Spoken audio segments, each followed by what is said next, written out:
All right, we're just getting set up here. So if you're just joining in, going to be properly live in just a second. Tonight we're going to be talking about Whoop versus Bevel. Me 4 weeks in without any third-party training apps, and I've got some thoughts on that. So grab yourselves a drink, settle in, join in with the chat. All right, here we go then. So top news off the press then. Whoop apparently is suing Bevel. Now, when I first saw this, I thought this was an April Fool's joke. I don't know why they popped it up on April Fool's Day, 1st of April.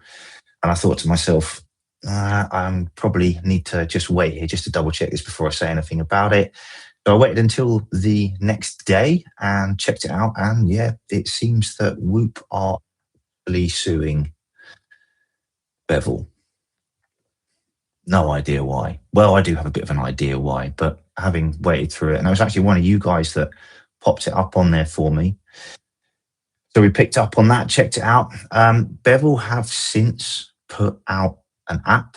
Bevel have since put out a video about this. I'd encourage you to go and have a check out, have a watch of it. It's not too long. They do go into some good detail on there. So they seem like good dudes over at Bevel. I like what they're doing. They got nothing to hide from the outside, at least from what I can tell.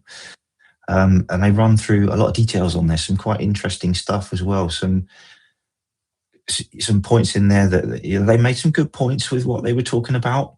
And maybe it'll get you to think a little bit differently if you were thinking that maybe they were just trying to rip them off. I mean, when it comes to ripping people off like that, I mean, I know they're not, but if someone is legit taking or copying your IP, your intellectual property, they're just completely ripping it off and then posting it out as their own, then yeah, I could understand it. But there doesn't seem like that's happening at all. I mean, the way I can think about this is if you, like I used to own a CrossFit affiliate, and in order to be able to use even the name CrossFit, you had to pay for the privilege to do that in its very simplest form.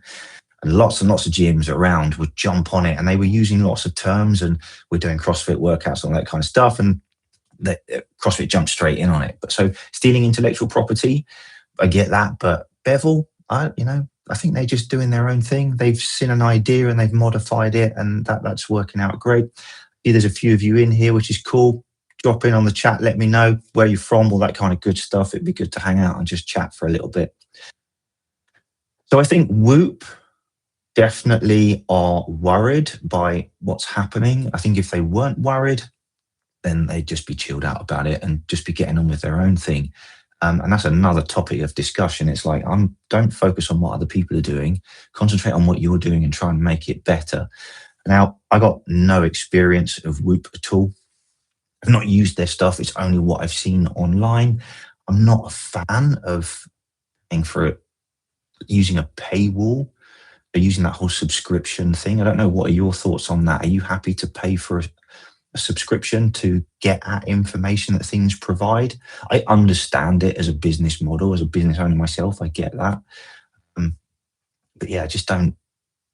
I think with the information we have available to us, with the systems we've got, paying that little bit extra, yeah, I don't know. But like I said, I don't have any experience of Whoop personally. Let me know if you have. I'd be interested to hear your thoughts on that. So that whole Whoop suing Bevel thing, like I was just saying, check out that video that Bevel have put out. They seem like good people. Definitely worth it. I watched it. I learned a lot from it. Give that a go. And talking of Bevel, am I still using it? It's still on the phone. I guess it's still on my watch. I don't know. I haven't actually looked recently. But no, I'm not currently using it. Why not? I explained this in some videos before, that I'm very much of the opinion we should use the data we've got to guide us, not tell us what to do. And sometimes we can be using that as a means to get distracted or use it as an excuse to not train. Telling us one thing, we're feeling something different, but because the app's told us something, that's what we're sticking with. Also, I write my own training programs. I'm a personal trainer and nutrition coach. I've been doing it for nearly 17 years now, so I've got a fair bit of experience. I kind of know what I'm talking about when it comes to that sort of stuff. So I know what I need to do, and I spent a long time without those kind of apps and all that kind of good stuff, without using them. I didn't need to use them. I literally just listened to what my body was telling me. If I felt tired, I'd dial back. If I felt good, I'd push harder, all that kind of stuff.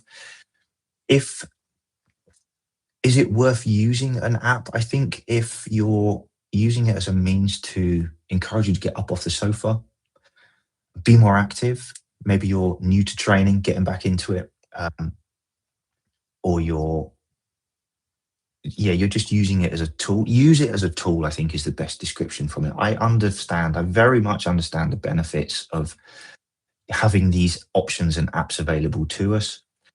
I also understand the benefits of the AI coaching that the paid subscriptions can give us. Like I said, I think they're good for someone who is new or returning to regular exercise. So Bevel, with their free version, that gives us everything we need.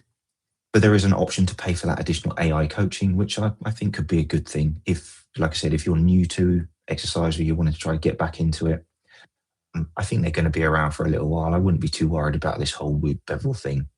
At least I wouldn't be. So there was a comment that was popped up and it said, use these apps as descriptive, not prescriptive. I'm reading that.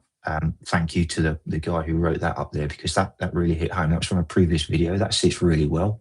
Use the information or the data that we have to help make informed decisions, not let it tell you what to do. And then we move on to, a lot of people mentioned to me about, Tim, Athletic. What about the Athletic app? Have you used Athletic? Well, multiple commenters mentioned both Athletic and Bevel at the same time, which was ace. Have I used Athletic? Yes, I have. I used it a lot in the past. I've made videos on this, so if you want to go back and check those out. Again, I don't think it was giving anything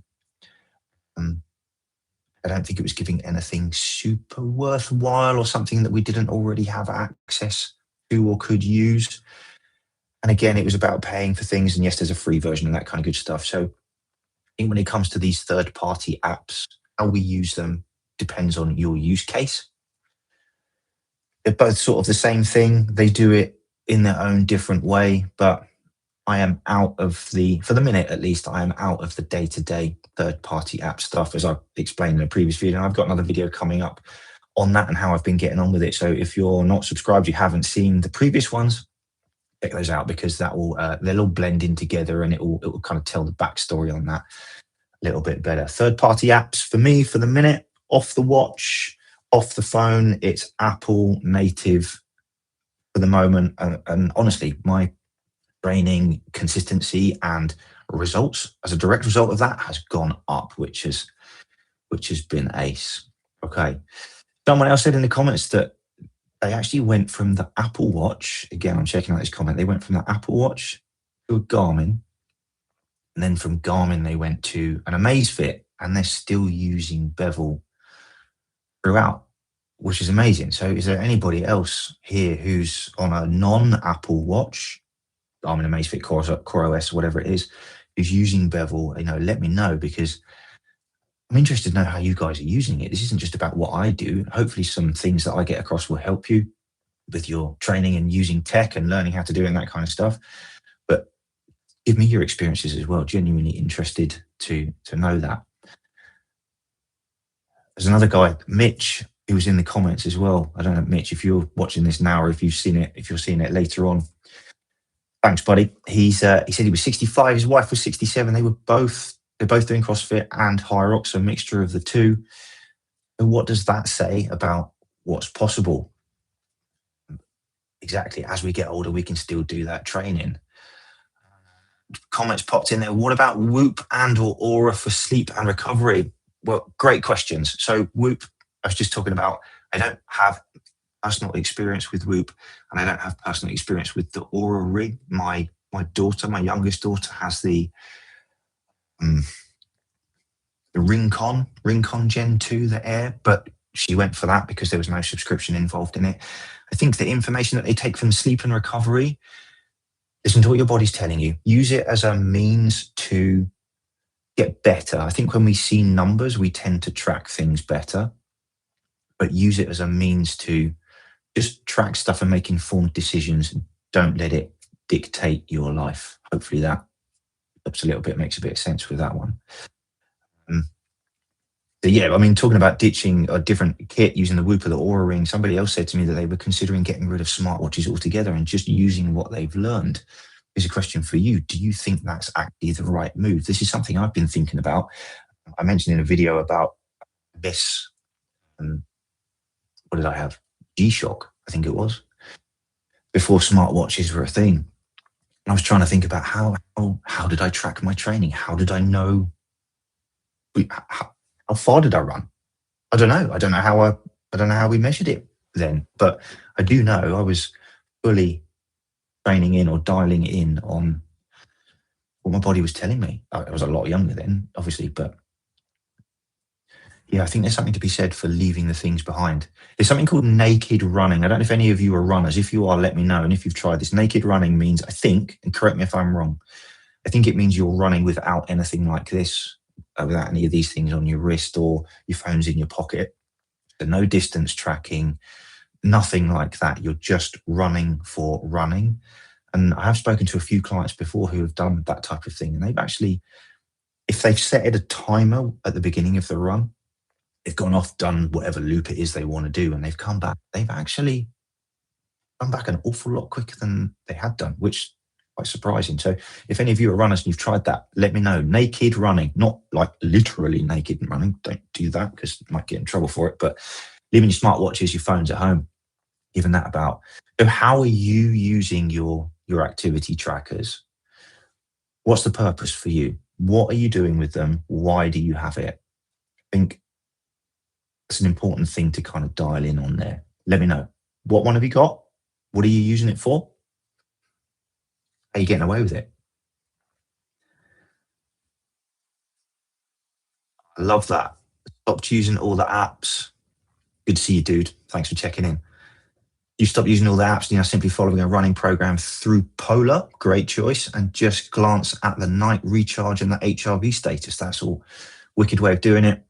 Not overcomplicating stuff. Heart rate variability. I'm going to touch on this very quickly without getting all sciencey.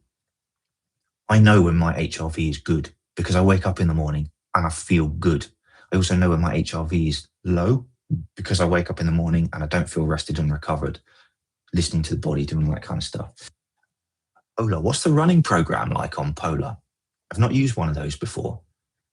Garmin running programs I've used when I've used the watch, but not the Polar.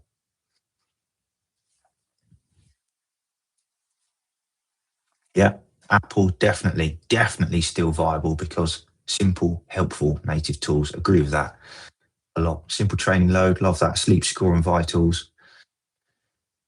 And most other wearables rely on having a lot of scores. It's really easy to fixate on those. You're absolutely 100% right. I think where Apple goes wrong, maybe there's a reason for this. I think Apple goes wrong in that it gives you the information, but it doesn't make it that easy to get to it. And when you can or understand it, but once you know what to look for and you know how to read it, then it's very, very useful. Third-party apps take that information and they make it very obvious and easy to read. But yeah, great point. Oh, definitely a good shot. Good shot. Let me know about that Polar. I'm still waiting to hear. How's the running program on that one? We'll wait. That's fine. Okay.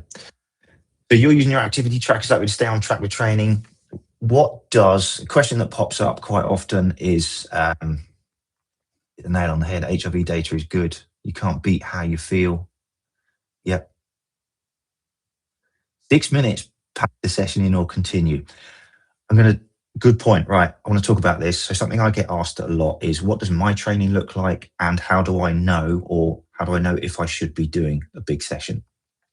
My training is probably it's a bit unfair.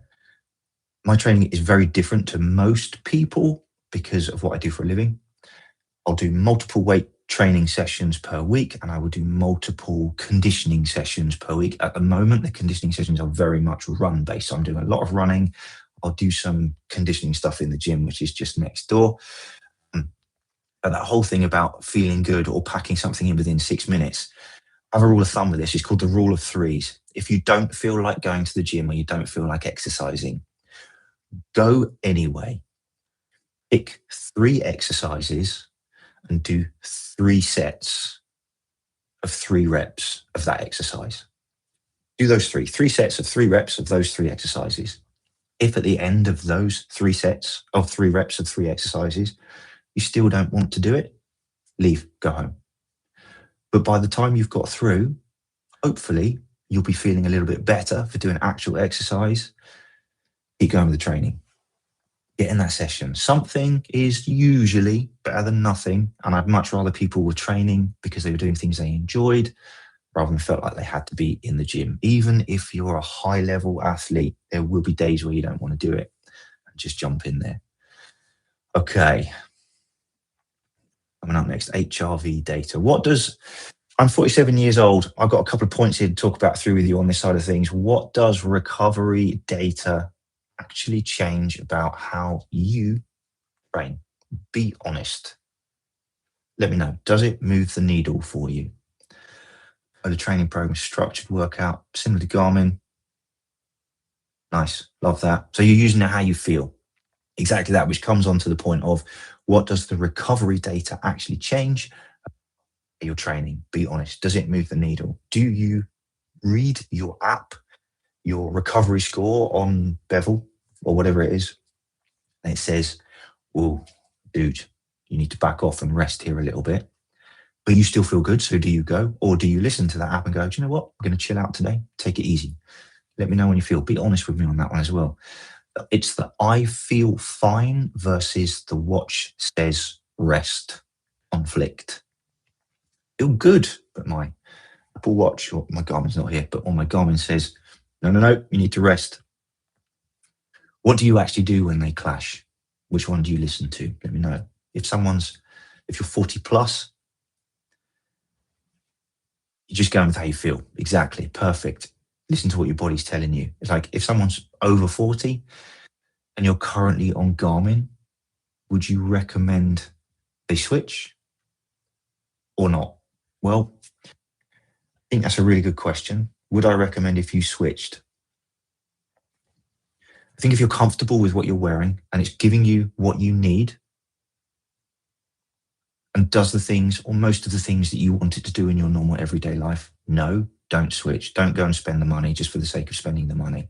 I think if you've identified things with your setup working for you, then yes, explore other options. We don't want to get into the whole Apple versus Garmin debate because they're two different things but can be used for very similar purposes. They suit people in a different way. I think it's a case of look at what you're doing, is what you've got working for you and helping you, then continue with it. If it's not, then look at changing. But don't just spend your money for the sake of it. I appreciate that we're all getting a bit older and your acquisition syndrome kicks in. So, yeah, maybe we'll move on from that bin pretty quickly.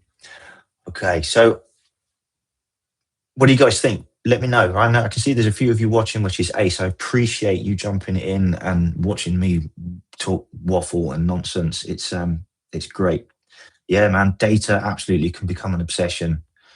Having a plan, absolutely have a plan. What do you write your plan on? How do you track it? I know you said you've got the polar running plan, but what about weight training? Are you doing any of that? Is anybody else following a weight training program? If so, where have you got it from?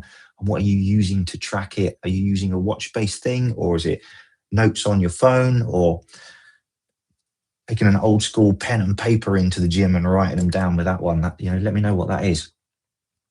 If you're green on Whoop, but you don't feel like working out, it actually motivates you to get to the gym. And most of the time when you start working out, you feel pretty good. That's ace. So when you say you don't feel like working out, is it a case of your apathy for working out? I don't want to say this in the wrong way, but I think the best way to describe it is can't be bothered. You just feel like you don't really want to, or is it a case of your perception is you're tired, but you go and when you get there, you start and you feel good. Which way around is it?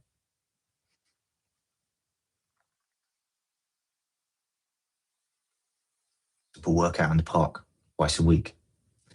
Are you a bar star? The calisthenics bar style.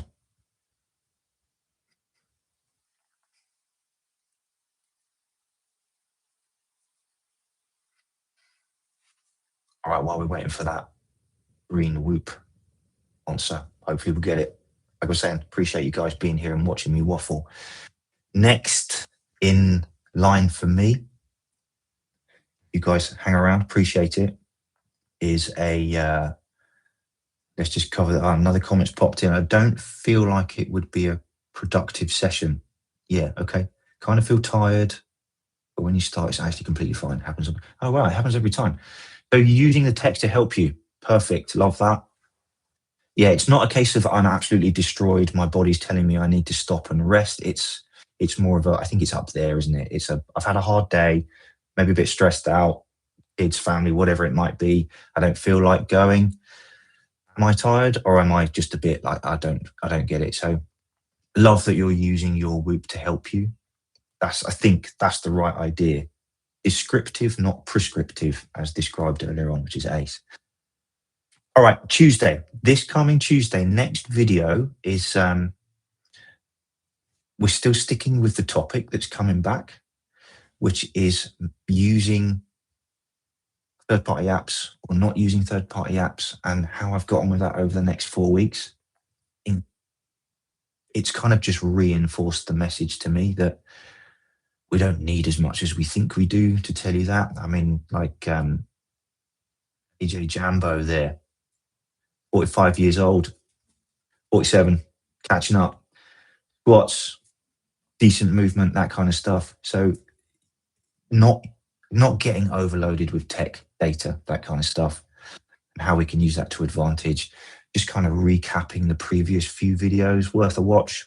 You're on that one. And I don't know if you've seen, I'm going to go way off topic here for a minute, but this is something I'm super excited about because I have become a complete beginner again at 47 years old on this thing, a Sony A6700. I've put a couple of community posts up there.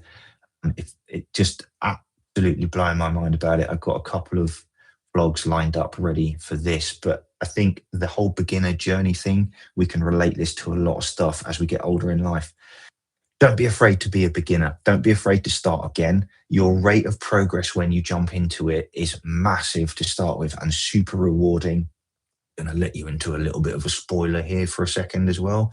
The first video I've done with that camera it was in full auto. You tell me if you think it looked rubbish or not. And the second video that I've got lined up for it, I don't know why I keep looking down there, but that's where it's at. It's like I'm talking to the camera, not you. The second video coming up is how I've taken that and developed on from it from a bit. And it's just, me getting out and having a bit of fun, learning a new skill, someone who's knocking on towards 50. And I'll re-energizing that is as well, because I'm going to be putting that in the gym and seeing how we go with it. Do I have any goals to accomplish this year? Great question. Yes. Are we talking fitness goals? Let's go with fitness goals, probably because we've been on a bit of a fitness rant. I always said, and you should never say never. I'd always said I'd never run fitness. I'd never run a marathon. I still don't want to run a marathon, but I'm quite enthusiastic or excited to try and run a half marathon. I'm not a runner. 10K is my distance. I'm quite happy with running 10K. Anything over than that's a bit of a bonus. But I just, when I was heavily involved in CrossFit and all that kind of stuff, dedicating lots of time to doing more running wasn't a thing. I wasn't really into it, but I'm getting more into running. So half marathon potentially this year. Haven't got anything booked. There is an event that Zoe and I have been talking about doing, which is called, it's a multidiscipline event. I think it's called Race the Sun. You guys may have heard of it or not, but it's you're doing your first 5K race in May. That's wicked. Good luck for that, buddy. Yeah, that's ace. Race the Sun is definitely running. I think there's mountain biking involved, and there's 3 disciplines. I can't remember what the third one is. don't remember. Something we've looked at doing. We like doing these sorts of things together as a bit sad really, but yeah, it's just good fun. So half marathon, potentially, if I can find the right one, it needs to be local. I don't know if any of you know the south uh, east of England. There's a place called a motor circuit. There's a place called Goodwood, and they do one around the Goodwood motor circuit. I don't know if I've missed it for this year. I hope not, because maybe I'll do it after that. So that's one of them. Do the race the sun is a target. Again, maybe multidiscipline. Um, I think so. Not fitness wise. Just quite happy training for life, being fit for life. Yeah, I just I think just being fit for life and whatever it throws at me. And if someone says, "Tim, do you want to go mountain biking today?" Yeah, and just jump on my mountain bike and go. Spend all day on the riding, and not a problem from there. Great. Okay, we're going to wrap this up a little bit. And if there's anything you guys want to know, just shout while we're here. Vlogs and experiences so far with the camera. Got 2 vlogs lined up, ready to go. Going off shooting a bit more from that. So being a beginner, again, don't be afraid to start something new. That goes with the gym. If you're at the point where you're thinking, I want to go to the gym, but I just don't know where to start, shameless plug here. I've got programs written. There is a link. You can follow that link, check out those programs, see if they're for you. Hopefully they'll help you. You can always ping me a message as well through here. If you want to book a call, we can get something set up and I'll try and help you out as best I can with that. My day job. So fairly confident I can work you out with something on there. Um, yeah, I think we've covered everything. Do I miss the Garmin, or am I now happy keeping using the Ultra? Uh, I miss the shape of my Garmin Phoenix. I miss the torch, the flashlight. Such a useful feature and so well thought out. Outside of that, no, I don't miss it. I've worn this one every day since, when was it launched? September. Previous to that, I'd had an Ultra 2, which I had for a year until the Phoenix 8 came up. And then I switched to that. Mm, no, I don't miss it. I miss the shape. I miss the flashlight. I don't miss the navigation on it because it's awful. And I'm talking about street level, turn by turn navigation. Zoe and I travel a fair bit. We go into cities. I want to be able to navigate around cities without taking a phone in and out of my pocket. I know, first world problems. Garmin Pay here certainly was useless. The majority of the major banks and credit card providers, it didn't work with. It might do now. I haven't looked, so correct me if I'm wrong on there. But Garmin Pay was useless.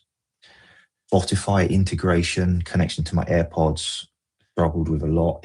Yeah, no, I don't miss it. I miss the torch. That's the best feature. Heart rate accuracy differences. I haven't noticed any, if I'm honest. They're both as bad as each other. I don't use them for any form of accuracy. I will say that the Apple Watch currently seems to miss the first few minutes of a workout. I don't know why. I don't know why it doesn't track that. Oh, you're welcome. No problem at all. Yeah, the Apple Watch recently has just started to miss. If I go back into the workout, I'm like, oh, it's missed the first minute or so of my heart rate. I don't know why. Accuracy, no, don't see it as a don't see it as a big thing. No. Any more fitness questions, guys? Nutrition as well. Personal trainer and nutrition coach. Use this as an opportunity to grab some info if you want it. Apple Watch is better than Garmin, especially when lifting. I mean, I'm going to agree with you because I've got an Apple Watch, but Garmin tends to lag in heart rate, does it? I don't remember from when I was wearing mine, if I'm honest. Like I said, I think they're both as bad as each other with that. Use it as a means to track stuff. What do you mean Apple Watch is better than Garmin, especially when lifting? Do you mean for the heart rate?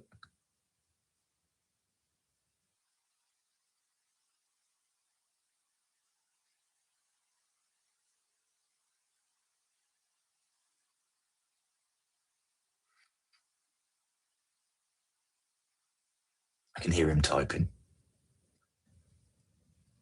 Maybe.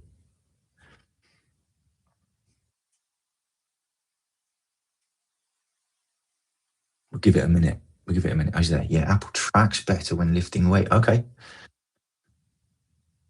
Cool.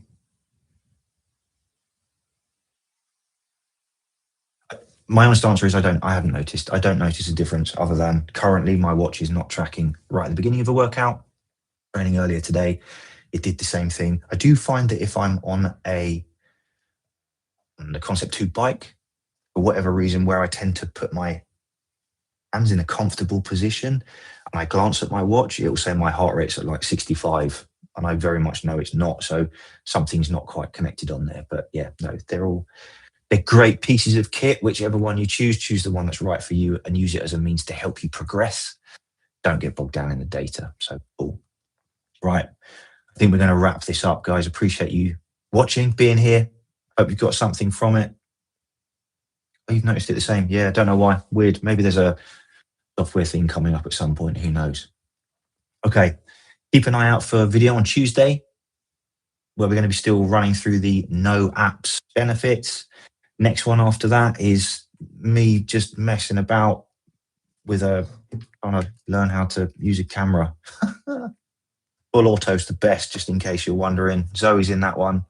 All right, guys, appreciate you being here. Thanks for watching. As ever, stay active and the next one.